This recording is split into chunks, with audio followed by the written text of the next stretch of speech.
भारतीय समाज के इतिहास में कुछ ऐसे भी व्यक्तित्व होते हैं जिनका योगदान किसी एक घटना, आंदोलन या कालखंड तक सीमित नहीं रहता। वे समाज के प्रवाह में विलीन नहीं होते, बल्कि समाज की चेतना में स्थायी रूप से अंकित हो जाते हैं। माता सावित्रीबाई फूले ऐसा ही एक नाम है। वे केवल भारत की पहली महिला शिक्षिका नहीं थीं, वे उस वैचारिक क्रांति की प्रतिनिधि थीं जिसने शिक्षा को विशेषाधिकार से निकालकर अधिकार बनाया और समानता को आदर्श से उठाकर सामाजिक लक्ष्य के रूप में स्थापित किया। 19वीं शताब्दी का भारत सामाजिक असमानताओं से ग्रस्त था। स्त्रियां शिक्षा से वंचित थीं, जाति व्यवस्था कठोर थी और मानव गरिमा जन्म के आधार पर परिभाषित की जाती थी। ऐसे समय में सावित्रीबाई फूले का जीवन और कार्य एक शांत लेकिन गहरे प्रभाव वाला हस्तक्षेप था। उन्होंने न तो सत्ता की भाषा में बात की, न ही हिंसक विरोध का मार्ग चुना। उन्होंने शिक्षा, करुणा और विवेक को अपना माध्यम बनाया और यही उनकी सबसे बड़ी शक्ति बनी। माता सावित्रीबाई फूले का जन्म 3 जनवरी 1831 को महाराष्ट्र के सतारा जिले के नायगांव में हुआ। उनका परिवार कृषक परिवार था और सामाजिक दृष्टि से उस वर्ग से संबंधित था जिसे उस समय शिक्षा और सामाजिक अवसरों से दूर रखा जाता था। बाल्यकाल से ही उन्होंने उस यथार्थ को देखा जिसमें स्त्री का जीवन घर की 4 दीवारी तक सीमित था और उसका भविष्य दूसरों द्वारा निर्धारित किया जाता था। उस समय स्त्री को शिक्षित करना न केवल अनावश्यक बल्कि सामाजिक व्यवस्था के विरुद्ध माना जाता था। अधिकांश लड़कियां जीवन भर अक्षर ज्ञान से वंचित रहती थीं। सावित्रीबाई भी इस व्यवस्था का हिस्सा थीं, किंतु इतिहास केवल परिस्थितियों से नहीं बनता, वह उन व्यक्तियों से बनता है जो परिस्थितियों को चुनौती देने का साहस रखते हैं। कम आयु में उनका विवाह ज्योतिराव फूले से हुआ। यह संबंध उनके जीवन का निर्णायक मोड़ सिद्ध हुआ। ज्योतिराव फूले सामाजिक अन्याय के प्रखर आलोचक थे और उन्होंने सावित्रीबाई की अंतर्निहित क्षमता को पहचाना।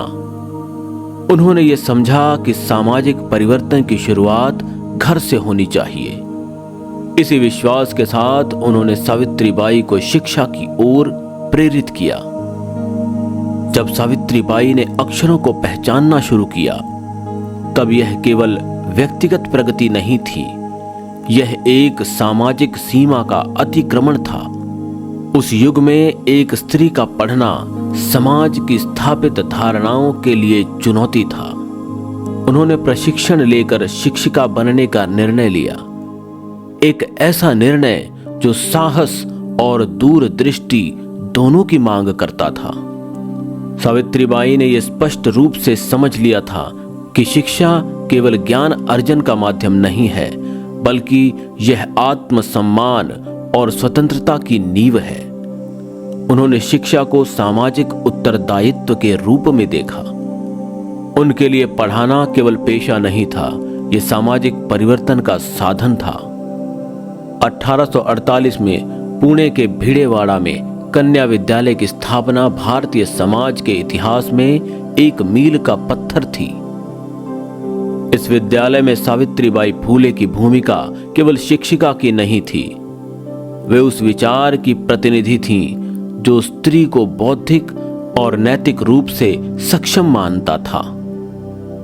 विद्यालय जाते समय उन्हें अपमान, उपहास और विरोध का सामना करना पड़ा। समाज के कुछ वर्गों ने उनके प्रयासों को धर्म और परंपरा के विरुद्ध बताया, किंतु सावित्रीबाई इन प्रतिक्रियाओं के बावजूद अपने लक्ष्य से विचलित नहीं हुई। उनका विश्वास था कि समय के साथ समाज स्वयं सत्य को पहचान लेगा। सावित्रीबाई और ज्योतिराव फूले ने शिक्षा को केवल सीमित वर्गों तक नहीं रखा। उन्होंने विधवाओं, दलितों और वंचित समुदायों की लड़कियों को शिक्षित करने का प्रयास किया। यह दृष्टिकोण उस समय अत्यंत प्रगतिशील था, क्योंकि शिक्षा को सामाजिक पदानुक्रम से जोड़ा जाता था। उन्होंने यह सिद्ध किया कि शिक्षा का उद्देश्य केवल नौकरी या प्रतिष्ठा नहीं, बल्कि सामाजिक चेतना का विकास है। उनके विद्यालय में शिक्षा के साथ साथ आत्मसम्मान, तर्कशीलता और नैतिकता पर भी बल दिया जाता था। 19वीं शताब्दी में विधवाओं की स्थिति अत्यंत दयनीय थी। समाज में उन्हें बोझ और अपशकुन माना जाता था। सावित्रीबाई फूले ने इस अमानवीय दृष्टिकोण को स्वीकार नहीं किया। उन्होंने विधवाओं के लिए आश्रय गृह स्थापित किए, जहां उन्हें सम्मान और सुरक्षा मिल सके। यह प्रयास केवल सामाजिक सुधार नहीं था, यह मानवीय करुणा की अभिव्यक्ति थी। उन्होंने यह दिखाया कि समाज का मूल्यांकन उसके सबसे कमजोर वर्ग के साथ व्यवहार से किया जाना चाहिए। सावित्रीबाई फूले ने जाति आधारित भेदभाव को मनुष्यता के विरुद्ध माना। उन्होंने दलितों और शोषित वर्गों को शिक्षा और सार्वजनिक संसाधनों तक पहुंच दिलाने के लिए प्रयास किए। उस समय यह कार्य सामाजिक जोखिम से भरा हुआ था, किंतु उन्होंने इसे आवश्यक समझा। उनका दृष्टिकोण आक्रामक विरोध का नहीं, बल्कि नैतिक दृढ़ता का था। वे मानती थीं कि स्थायी परिवर्तन विचारों से आता है, न कि केवल टकराव से। सावित्रीबाई फूले की कविताएं और लेखन सामाजिक चेतना के वाहक थे। उनके शब्द सरल थे, किंतु अर्थ गहरे थे। वे शिक्षा, समानता और आत्मसम्मान के महत्व को स्पष्ट रूप से व्यक्त करती थीं। उनका साहित्य स्त्रियों को आत्मविश्वास देता था और समाज को आत्म अवलोकन के लिए प्रेरित करता था। 1897 में पुणे में प्लेग महामारी फैली। उस समय अधिकांश लोग रोगियों से दूरी बनाए हुए थे, लेकिन सावित्रीबाई ने सेवा का मार्ग चुना। उन्होंने रोगियों की देखभाल की और स्वयं इस रोग से संक्रमित हो गईं। 10 मार्च 1897 को उनका निधन हो गया। उनका अंतिम समय भी उसी मूल्य को दर्शाता है जिसे उन्होंने जीवन भर अपनाया, मानवता की सेवा। माता सावित्रीबाई फूले का जीवन यह दर्शाता है कि सामाजिक परिवर्तन निरंतर प्रयास और नैतिक दृढ़ता से संभव है।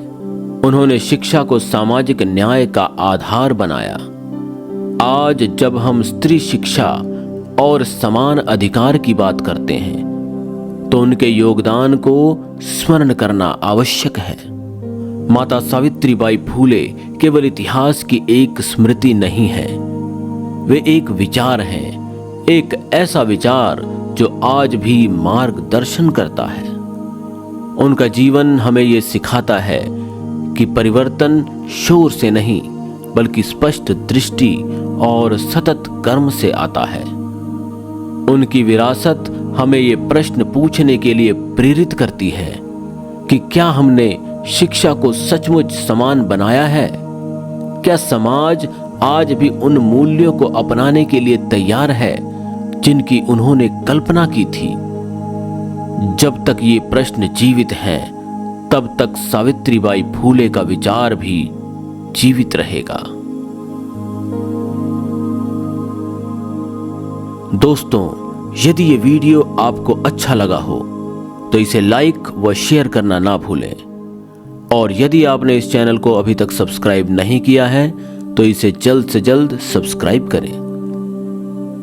जीवन व जगत से जुड़े हुए आपके मन में उठने वाले प्रश्नों के यदि आप उत्तर जानना चाहते हैं तो कृपया हमें कमेंट के माध्यम से सूचित करें। आपके सभी प्रश्नों के उत्तर अवश्य दिए जाएंगे।